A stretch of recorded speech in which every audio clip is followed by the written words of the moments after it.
Isang individual ang arestado ng Panabo PNP sa kasong Republic Act 10591 o Comprehensive Firearms and Ammunition Regulation Act sa Davao del Norte.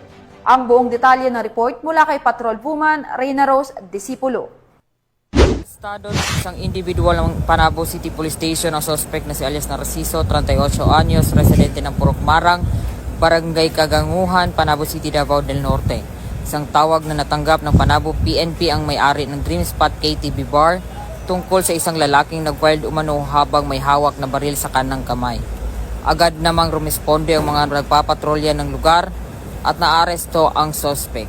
Nasamsam ng suspect ang isang unit kalibre 22. Naharap ngayon sa kasong paglabag sa Republic Act 10591 o Comprehensive Firearm and Ammunition Regulation Act.